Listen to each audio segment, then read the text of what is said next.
우리 저기 명인자매도 오랜만에 왔는데 좀 민망하게 됐어요. 오늘은 이제 그것이 알고 싶다. PD 수첩. 약간 이런 뉘앙스야. 어쩔 수가 없어요. 이게 약간 취재하듯이. 어, 그래서 저도 사실은 그냥 이거 말씀 한 구절 이렇게 딱 감동 온 거 그냥 나누면 훨씬 편하거든요. 그러면은 이렇게 준비 안 해도 돼. 근데 이게 그 요즘에 하도 각종 이단들이 많고 정말 진짜가 있으면 가짜가 수없이 나오는 것처럼 그래서 이제 저번 주에는 구원파에 대해서 했었고요. 이제 오늘은 이제 신천지에 대해서 해보려고 그래요. 근데 이제 이 부분에 대해서 하도 뉴스에서 때리고 이게 이제 코로나 이후에 갑자기 이게 확 수면 위로 드러났잖아요. 예, 신천지가 보니까 거기서 제일 소중하게 여기는 가치가 뭐냐면 숨기라는 거예요. 절대적으로 숨겨라. 근데 이 숨기는 거에 대해서도 얼마나 미화를 시키는지 하나님은 모략의 하나님이다. 그래서 숨기는 것도 모략이다. 그래서 잠복해서 교회에 들어가서 자신의 정체를 숨기고 기생충인 줄 알았어. 10년 동안. 3년에서 10년이래. 대박이지 않아? 나 어떻게 그 기간을 참고 그렇게 숨는지 모르겠어요. 근데 그렇게까지 훈련을 시켜가지고 그렇게 교회에 있는 자신들이 보는 알곡을 추수하려고 그렇게 눈에 띄고 한다는 거예요. 그래서 참 이게 숨기는 게 굉장히 중요하게 생각하는데 코로나 때문에 다 들통이 나버린 거야. 그 이만희부터 해가지고 다 그냥 기자회견하고 난리가 났잖아요. 그러면서 이제 사람들이 다 이제 눈에 띄기 시작한 거죠. 그리고 지금 보면 막 플랜카드 고양시 곳곳에 보니까 신천지 패소했습니다. 뭔지도 모를 거야, 아마. 근데 막 다들 기뻐하십시오. 신천지가 패소했습니다. 막 이러면서 막 거기 다 붙여놨어. 그게 보니까, 큰일 날 뻔했어요. 여기 자동차 등록 사업소 있잖아요. 그 옆자리 거기에 신천지가 들어올 뻔했던 거야. 예, 거기를 이미 다 해가지고 매입해서 들어오려고 하는 거를 코로나가 직전에 이게 딱 터지는 바람에 사람들이 알잖아요. 그러니까 고양시에서 들고 일어난 거야. 못 들어오게 하려고. 왜냐하면 이제 들어왔다가는 애들 다 뺏길 것 같아가지고 거기서 막 이상하게 막 이제 이상한 플랜카드 들고 막 이제 이렇게 할까봐 겁나가지고 그거를 다 결사 반대해가지고 이렇게 했다는 거예요. 근데 이제 어찌됐든 간에 이거는 드러나 있는 거고 그러면 도대체 신천지에서 말하는 게 뭐냐? 신천지에서 어떻게 사람들에게 했기 때문에 사람들이 정말 10년 가까이 잠복해서 그렇게 하냐? 이거는 대단한 거죠. 그래서 이제 이 부분에 대해서 조금이라도 해보려고 합니다. 그래서 오늘 말씀이 어디냐면 창세기 3장 1절에서 8절 말씀인데 그 전에 우리가 하나님 안에서 얼마나 귀한 존재로 부르심 받았는지 같이 선포합니다. 시작. 나는 세계적인 리더다. 나는 세상의 빛이다. 나는 세상의 소금이다. 나는 하나님과 친해졌다. 나는 빛의 자녀이고 어둠의 자식이 아니다. 나는 하나님이 선택하신 사람이고 하나님의 사랑을 듬뿍 받는 사람이다. 나는 하나님께로 다시 태어난 사람으로 마귀가 나를 만지지도 못한다. 아멘. 이것이 말씀에 나와 있는 하나님의 약속이에요. 그래서 우리가 약속의 근거에서 선포하는 것입니다. 자, 우리 내가 이거 성경책 손에 들고 같이 결단하며 기도합니다. 시작. 이것은 나의 성경책입니다. 이 성경에서 할 수 있다는 것을 나도 할 수 있습니다. 오늘 하나님의 말씀을 배우는데 이 말씀을 마음속에 받아들여 꼭 변화될 것입니다. 예수님의 이름으로 기도합니다. 아멘. 아멘. 오늘 말씀은 창세기입니다. 창세기는 성경 맨 앞에 있어요. 창세기 3장 1절에서 8절까지.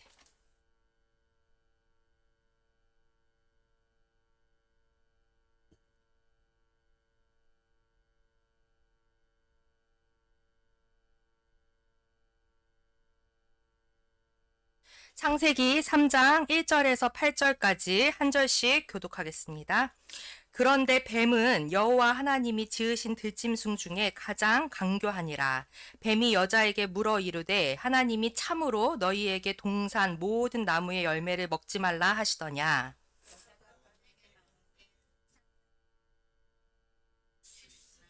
동산 중앙에 있는 나무의 열매는 하나님의 말씀에 너희는 먹지도 말고 만지지도 말라. 너희가 죽을까 하노라 하셨느니라. 너희가 그것을 먹는 날에는 너희 눈이 밝아져 하나님과 같이 되어 선악을 알 줄을 하나님이 아심이니라.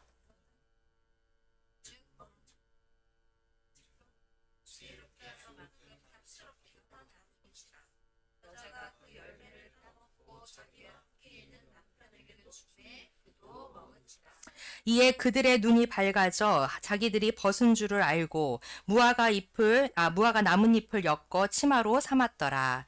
그들이 그날 바람이 불 때 동산에 거니시는 여호와 하나님의 소리를 듣고 아담과 그의 아내가 여호와 하나님의 낯을 피하여 동산 나무 사이에 숨은지라. 아멘. 하나님이 이 세상을 만드셨을 때 에덴 동산을 만드셨어요. 에덴 동산은 믿지 않는 사람들도 다 들었어요. 파라다이스, 에덴. 근데 이제 에덴 동산 한 가운데에 무슨 나무가 있었느냐? 선악과가 있었고 생명나무가 있었다는 거예요. 근데 이 하나님이 동산의 여러 종류의 나무들은 열매를 다 먹어도 되는데 뭐만 먹지 마라? 선악과만 먹지 마라. 이거에 대해서 사람들이 많이 실족해요. 뭐냐면 하나님이 처음부터 이렇게 째째한가? 그 나무 열매 하나 먹었다 손치고 이거를 그렇게 쫓아내고 이거를 원죄라고 해가지고 사람을 그렇게 가지고 그냥 무너뜨려 버리냐? 근데 이게 엄청난 의미가 있어요. 뭐냐? 여기 보니까 3장 3절에 뭐라고 이렇게 여기 이렇게 하와가 이렇게 말해요. 너희는 먹지도 말고 만지지도 말라. 너희가 죽을까 하노라. 근데 하나님은 뭐라고 말씀하셨냐면 그것에 대해서 먹지 말라 이렇게 말을 하셨어요. 근데 왜 이거를 먹지를 말라 하셨느냐? 선악과라 그랬잖아요.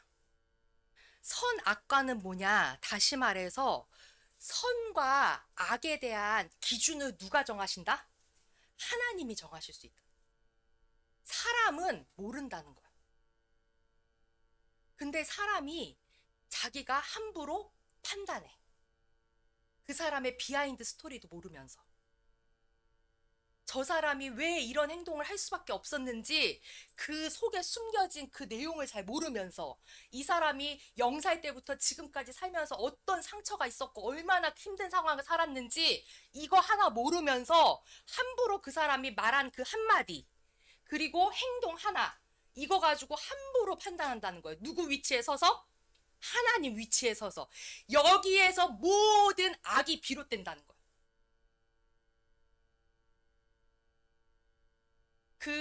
하나님은 분명히 말씀하셨어요. 뭐라 그러셨냐? 너희가 헤아리는 대로 너희도 헤아림을 받을 것이다. 이렇게 얘기했어요. 그래서 보세요. 선악과를 아담과 하와가 먹자마자 제일 먼저 한 일이 뭔지 아십니까? 여기 7절에 보니까 뭐라 그러냐?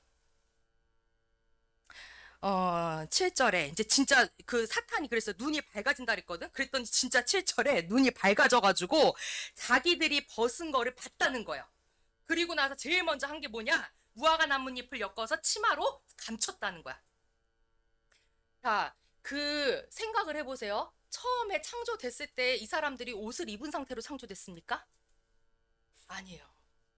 우리가 그 성화를 봤잖아요.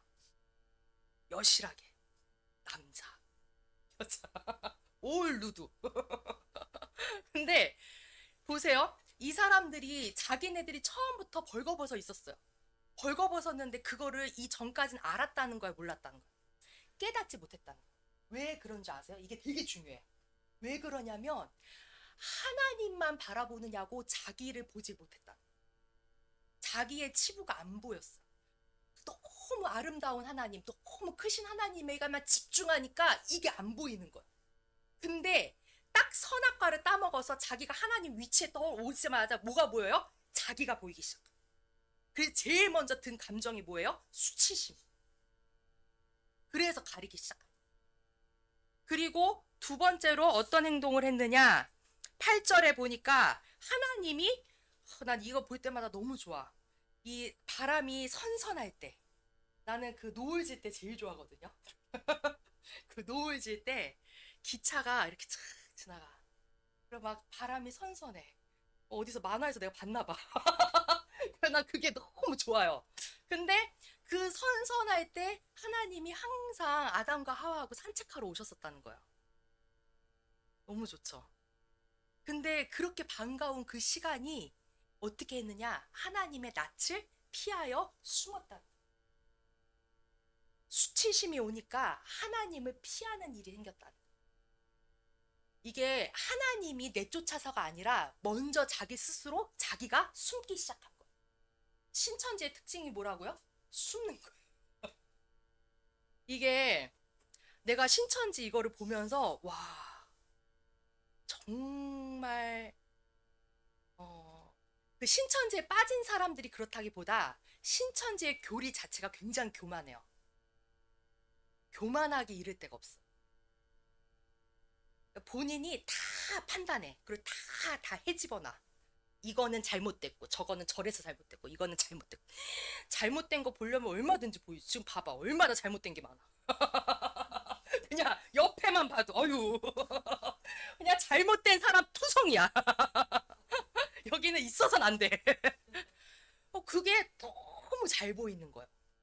근데 그거 아세요? 그렇게 남을 잘 보는 사람이 자기에 대해서도 그렇게 수치심이 많다는 거예요. 자기도 똑같은 잣대로 판단하기 때문에. 이게 자기한테 엄청 마이너스가 돼요. 근데 신천지가 그런 교리가 있어요. 내가 그래서 야 이거 대단하다 이 생각을 했어요. 근데 어, 내가 이제 이걸 보면서 이제 생전 그러니까 참 이 내 유튜브 알고리즘은 헷갈릴 것 같아. 얘가 구원파인가 신천지인가 뭐 막 언제는 구원파 막 치다가 언제는 또 신천지 그러니까 얘가 막 정신이 없어. 그래가지고 막 뒤섞여서 막 나와. 근데 이제 내가 보니까 구원파에 대해서는 그래도 교리들이 나오는 게 있거든요. 근데 신천지는 안 나와.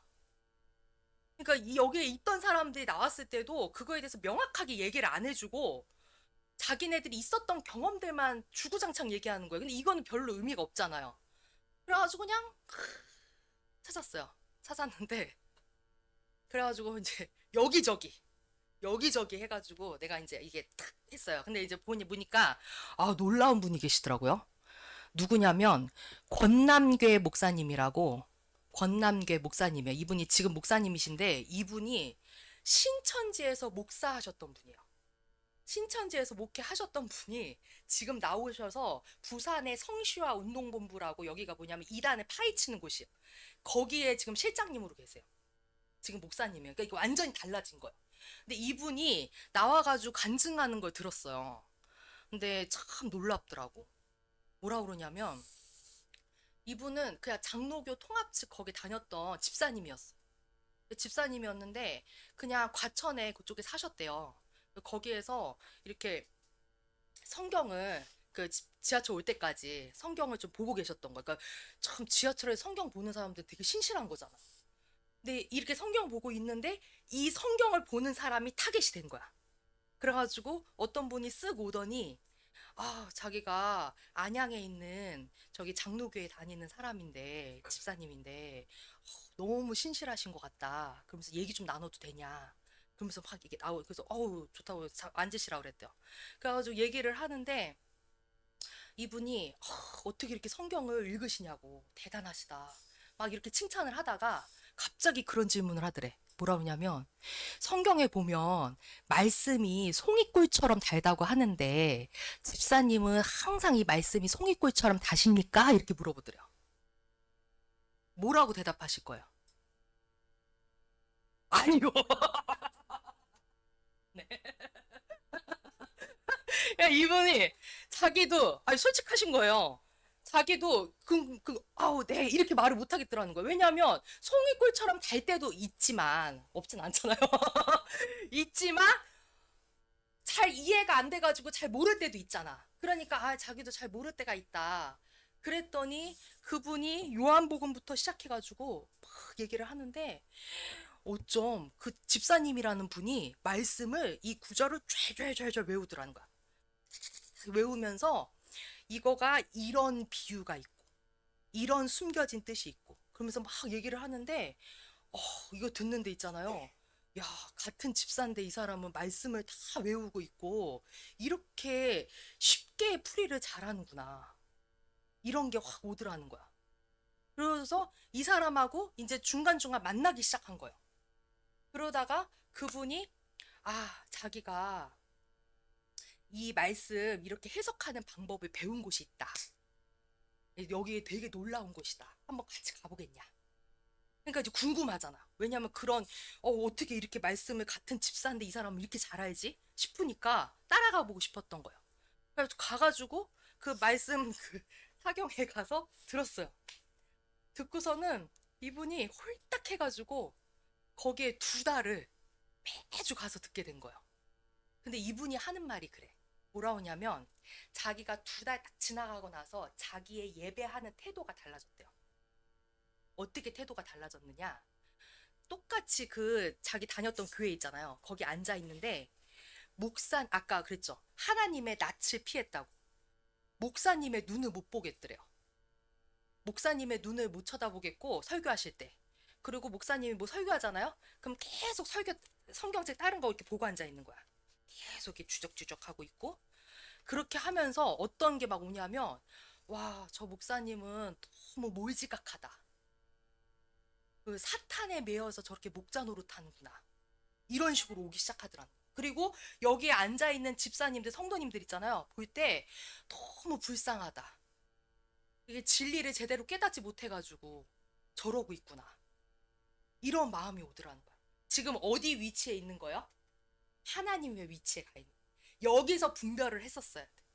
근데 뭐에 속냐? 나는 알고 있다.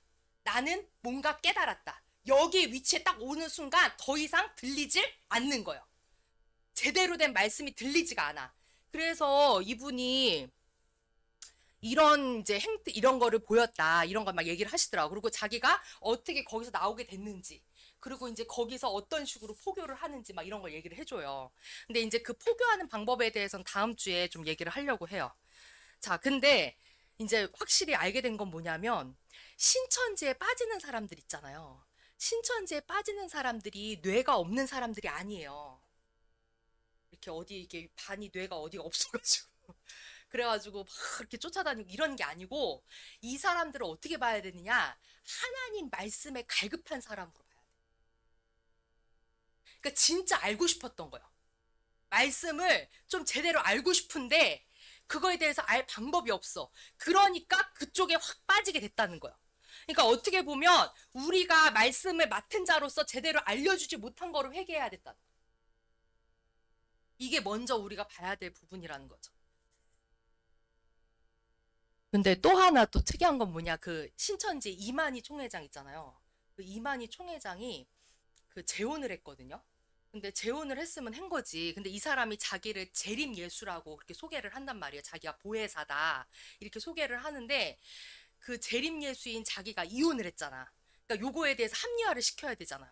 그래가지고 뭐라고 얘기했냐면 그 이만희의 첫 번째 부인이 유천순이래요. 근데 이 사람을 사탄이라고 칭해요. 그러면서 뭐라 그러냐? 재림 예수인 자신하고 사탄이 같이 지내면 자기도 결국 지옥에 갈 수도 있기 때문에 이혼했다.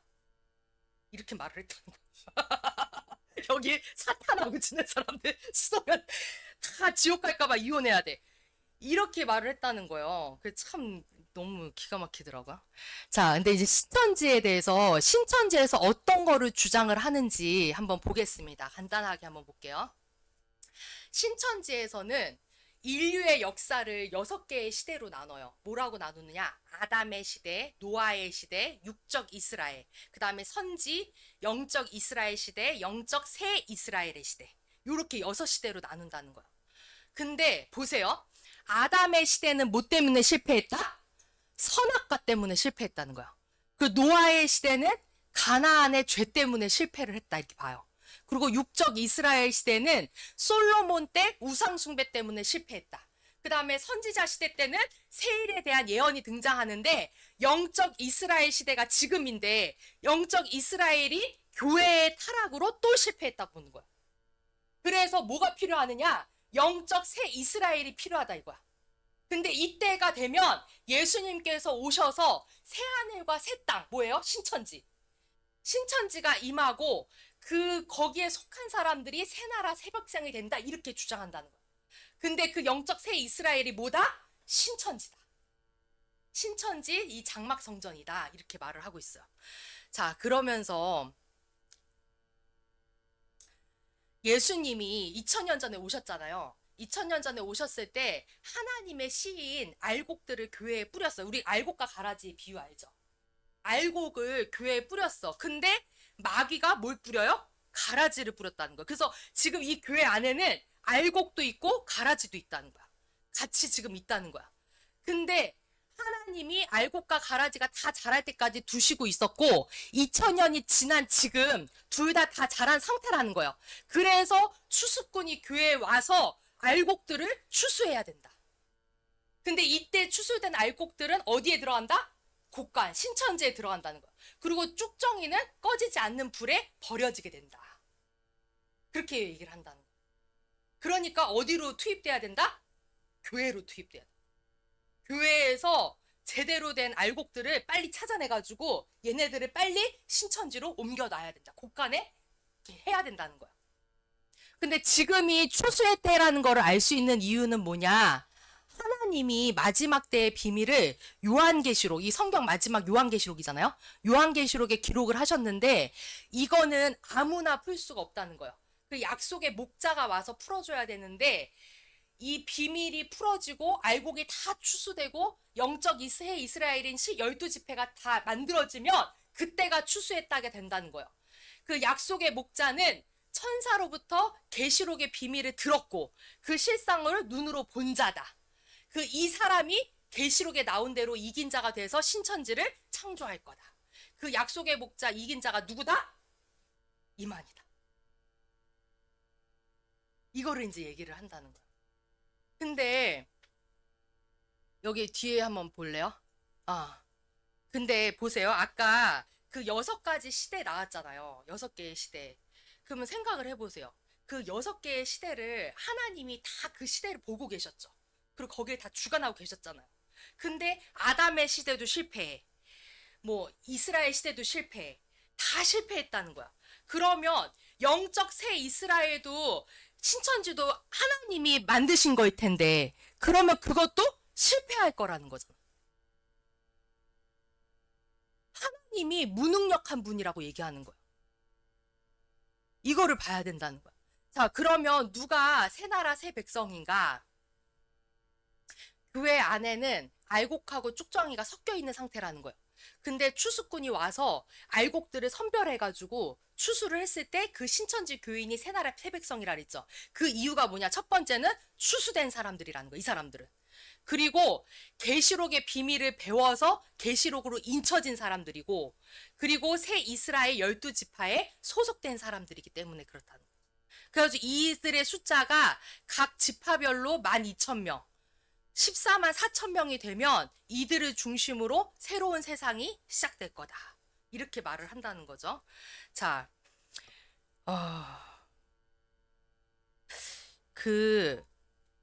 여기 앞에 보면, 이 앞쪽에 봐주세요. 앞쪽에 보면, 이 말씀 있잖아요. 말씀을 아무나 해석할 수 없고, 약속의 목자만이 해석할 수 있다 그랬잖아요. 근데, 보세요.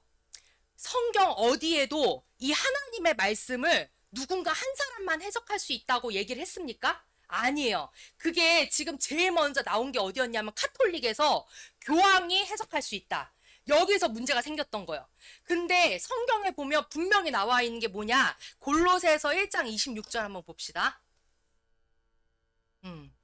같이 읽어볼게요. 시작. 이 비밀은 만세와 만대로부터 오므로 감추었던 것인데 이제는 그의 성도들에게 나타났고 이 하나님의 이 말씀의 비밀이 감춰졌었지만 이제는 어디에 나타났다고요? 성도들에게.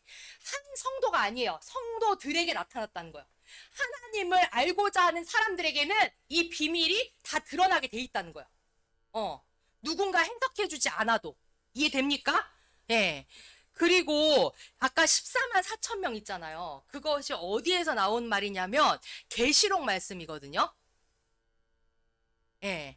계시록 이 말씀 1절부터 5절까지 한 절씩 교독할게요. 또 내가 보니 보라 어린 양이 시온산에 섰고 그와 함께 14만 4천이 섰는데 그 이마에 어린 양의 이름과 그 아버지의 이름을 쓴 것이 있도다.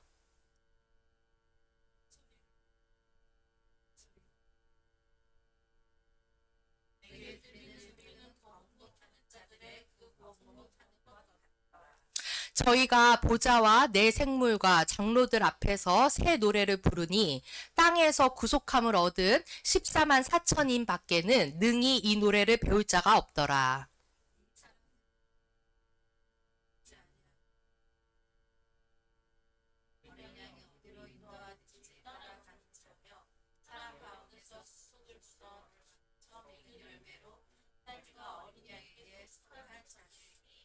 그 입에 거짓말이 없고 흠이 없는 자들이더라.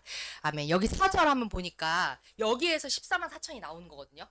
그러니까 이제 이 신천지에서는 14만 4천 명이 다 모이면 그러면 예수님이 다시 오신다. 이렇게 보는 거예요. 그래서 뽑혀야 된다는 거. 14만 4천 명에. 근데 지금 신천지가 14만 4천 명이 넘었을까 안 넘었을까요? 넘었죠. 벌써 넘었어요. 지금 20만 명이 넘어가거든요. 그러면 이거를 어떻게 봐야 되냐? 항상 말이 준비돼 있어. 뭐라 그러냐면 이 14만 4천 명을 지금 제대로 거르고 있는 중이라는 거야. 그 안에서. 채로 이렇게 해가지고. 그래서 여기에 제대로 뽑힌 사람. 뭐냐? 여기서는 시험을 봐요. 시험을 봐. 그 요한계시록 이거 있잖아요. 이거에 대해서 달달달달 막 외우게 한 다음에 자기네들 교리를 외우게 한 다음에 거기 시험에 통과를 해야지 인쳐졌다고 봐. 그러니까 그런 식으로 이 통과 의뢰가 있다는 거예요. 지금 그렇게 말을 바꿨어요. 근데 실상 그 14만 4천 명이라는 게 왜 그럼 그 숫자가 왜 나온 거냐? 이게 어떻게 보냐면 12지파 있죠. 12지파. 루벤, 요셉 이게 12지파가 있잖아요. 그 12지파 12 곱하기 제자가 12명이죠. 12 곱하기 그 다음에 이 말씀 성경에서 보면 제일 큰 수를 1000으로 봐요. 그래서 곱하기 1000인 거야. 그래서 14만 4천이 나오는 거예요. 근데 이거가 그 숫자를 얘기하는 게 아니라 12지파는 뭘 말하느냐? 이스라엘을 말하는 거야.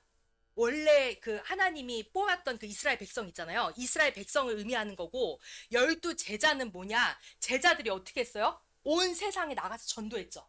그래서 12제자는 뭘 의미하냐? 이방인들을 의미하는 거예요. 그리고 1000이란 숫자는 제일 큰 수라 그랬잖아요.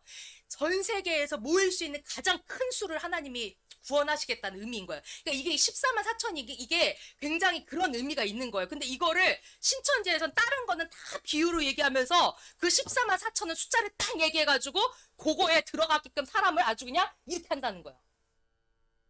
근데 이게 보니까 구원파에서는 저번에 봤던 것처럼 구원파에서는 반율법주의였어. 그러니까 구원파에서는 이렇게 율법 그러니까 하나님 말씀에 뭐뭐 해라 하지 마라 이거에 대해서 아주 치를 떤다 그랬죠. 그래가지고 예배도 제대로 안 드린다 그랬잖아. 그러니까 구원파는 완전 이쪽이거든요. 반율법주의. 근데 신천지는 완전 또 율법주의야. 그래서 이 사람들은 구원 받으려면 어떻게 해야 되냐면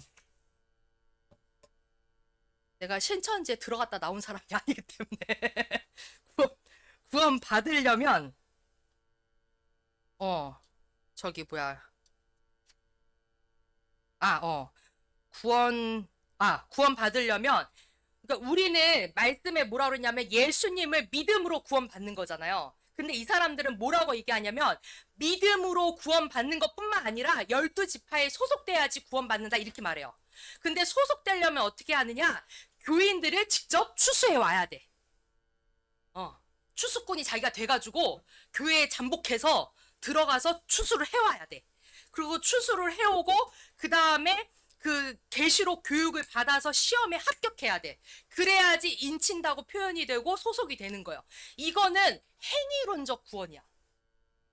내 힘으로 구원을 쟁취해야 된다는. 그러니까 여기에 혈안이 되는 거야, 사람이. 그리고 내가 뭔가 구원파도 내가 구원받은 게 불안하기 때문에 구원받은 날짜에 엄청 목숨 건다 그랬잖아요. 여기도 자기가 그거 시험에 통과돼야 되는 거야. 아, 그래서 그, 음, 그 신천지에서는 뭐라고 말하냐? 성경에 보면 구약이 있잖아요. 구약이 있고 신약이 있죠. 근데 이걸 다 등급을 매겨. 구약은 저등한 거예요. 구약 위에 신약이 있고 신약 위에 뭐가 있느냐? 요한계시록이 있다는 거야. 계시록이 있다. 그래서 이 사람들이 선호하는 성경이 어디냐면 창세기부터 다 좋아하지 않아. 어디만 드립하냐? 구약의 예언서. 막 이렇게 막 이상한 말들 나오는 거죠. 에스겔에 막 이상한 말 나오는 거. 예언서. 그다음에 사복음서. 마태복음 누가 마가복음 이거 있잖아요. 사복음서 그다음 요한계시록 이거를 굉장히 좋아해요. 그 나머지 성경은 거의 보지도 않아. 그러면서 뭐라 그러냐? 하나님은 우리가 성경을 읽어도 이해하지 못하게 하려고 성경을 다 비유로 쓰셨다고 말해. 그래서 오직 약속의 목자인 이만희만 그거를 해석해 줄 수 있다는 거야. 근데 이 비유풀이라는 게 굉장히 잘못돼 있다는 거야. 왜냐하면 생각을 해보세요. 그 성경에 보면 그러니까 이 사람들은 이 추수를 하려면 어디서 추수해? 밭이잖아요. 근데 밭을 뭐라고 이 사람들은 보냐면 교회라고 보는 거예요. 근데 예수님은 이 밭을 뭐라고 말하셨냐면 마태복음 한번 볼게요. 마태복음 13장 38절에 분명히 말씀하셨어요. 말씀 있습니다. 시작. 밭은 세상이요 좋은 씨는 천국의 아들들이요 가라지는 악한 자의 아들들이요. 밭은 뭐라고요? 세상이에요. 우리가 전도를 할 때 세상에 나가서 하나님을 모르는 사람들에게 하나님을 전하는 거지 교회 안에 들어와서 전도를 합니까? 그러니까 여기서부터가 비유가 잘못 풀이됐다는 거야. 왜 밭을 교회라고 보냐고. 그리고 또 되게 대박인 건 뭐냐면 이 신천지가 본부가 어디 있냐면 과천에 있어요. 과천에 청계산이라고 있어요. 그 청계산에 다 장막선전을 세운 거거든. 거기 엄청나게 크게 세웠어. 근데 이 이만희가 나와가지고 뭐라 하냐면 청계산에다가 세운 이유가 있다는 거야. 그 청계산에 개자 있잖아요. 개가 여의거든 이렇게. 이 개가 신의 개자래. 그러면서 뭐라고 말하냐면 신의 산 있잖아. 신의 산이 모세도 올라갔고 엘리야도 올라갔고 이랬던 데잖아요. 그러니까 그 신의 산에 본따서 청계산에 세웠다 이렇게 말을 하는 거예요. 근데 신해라는 말이 신의 산에서 신해라는 말이 이게 한국말이에요. 외래어예요. 외래어야. 이거 시나이 반도라고 시나이거든요. 이거를 다르게 성경에 호렙산 이렇게 나와. 근데 이거를 그 시내라고 말하면 안 되지. 시내산에는 물도 없어. 거기 광야라. 근데 이 이만희는 청계산에 시내가 있어서 그 시내산에 그 시내산이다. 이렇게 말을 했다는 거야. 그러니까 이 비유풀이도 이게 잘못됐다는 거예요. 그러면 왜 말씀에 예수님이 비유를 계속 얘기하시는 게 있잖아요. 근데 왜 비유로 굳이 말씀하셨을까? 보면은 예수님이 마태복음, 마가복음 이런 데 보면 비유를 많이 말씀하시거든요. 근데 비유를 굳이 얘기하신 이유가 뭐였을까요?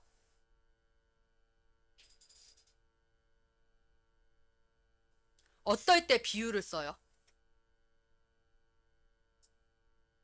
그렇지. 예를 들어 내가 타임머신을 타고 드라마를 생각하세요. 타임머신을 타고 조선시대 가 있어. 근데 나는 이 시대를 살던 사람이야. 그 조선시대 사람들한테 핸드폰을 설명을 해줘야 돼. 그럼 그 사람들한테 핸드폰을 어떻게 설명해 줄 거야? 그 사람들이 알고 있는 걸로 설명을 해야 될 거 아니에요. 그게 비유인 거예요. 그러니까 예수님이 말씀을 전하실 때 어른들뿐만 아니라 애들도 많았어요. 그래서 아이들도 이해하기 쉽게끔 이야기식으로 비유로 설명하셨다는 거예요. 예수님은 하나님 나라를 아시는 분이죠. 근데 하나님 나라를 이 땅에 있는 사람들은 몰라. 그러니까 그거를 최대한 이 사람들이 알기 쉽게 이해하게끔 그거를 설명을 했다는 거야.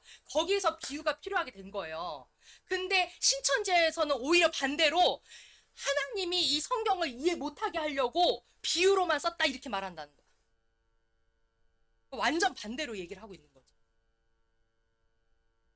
나만 안다. 이게 얼마나 교만한 거예요. 자, 그리고 하나님 말씀 자체가 예수님이잖아요. 그래서 예수 그리스도로 성경을 해석하면 모든 성경이 다 해석이 되는 건데, 신천지에서는 예수님 말고 성경을 해석할 수 있는 인물, 또 다른 권위가 있다고 말하면서 그 구원의 열쇠가 그 사람에게 있다고 보는 거예요.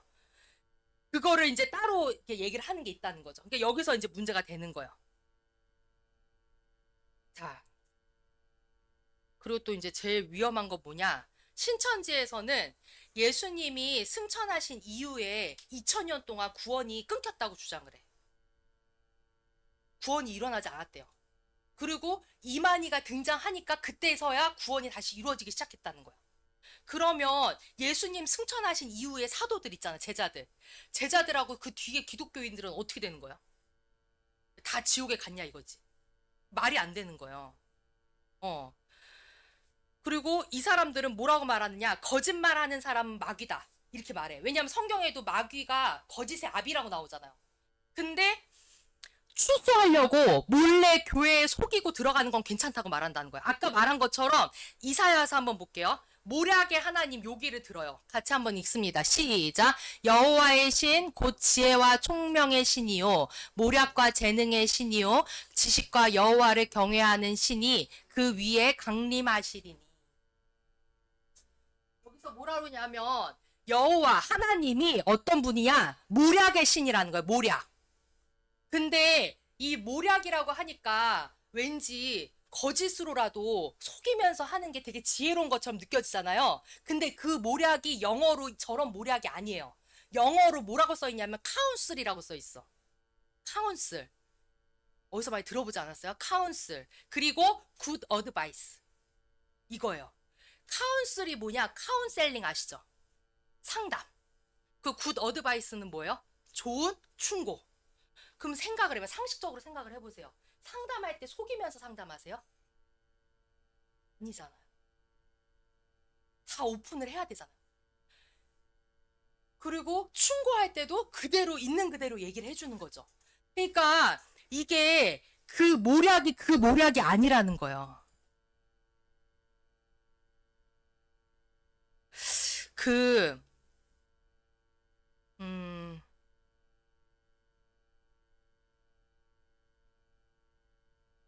마지막으로 이 교회는 예수님이 재림하실 때까지 이 세상에서 하나님의 백성들을 모으는 것이 사명인데 신천지는 이 교회 안에서 14만 4천 명을 추수해 오는 게 사명이라고 그렇게 말을 한다.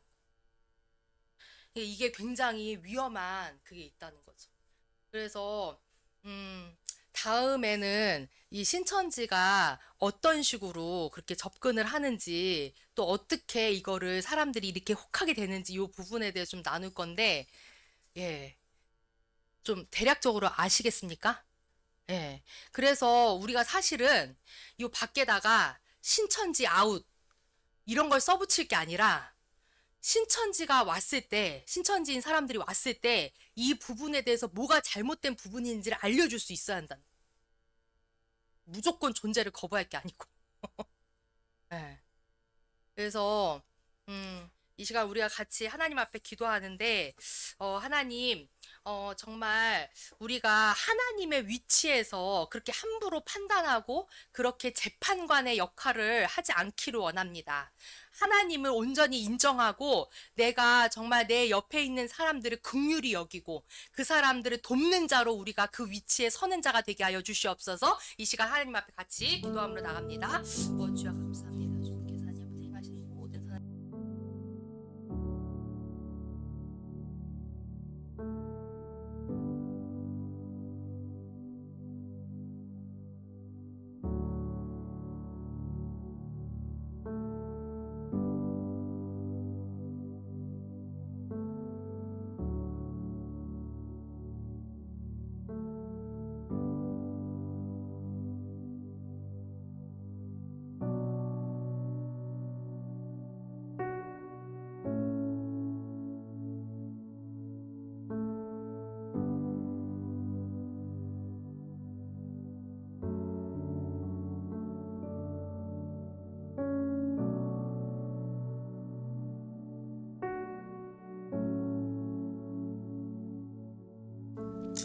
살아계신 하나님 아버지, 주님, 어, 정말 우리가 이 말씀을 볼 때 정말 하나님이 나에게 하시는 말씀을 겸손한 마음으로 보게 하시고, 하나님, 내가 하나님 위치에 서서 내가 듣고자 하는 말만 듣는 자가 되지 않게 하여 주시옵소서.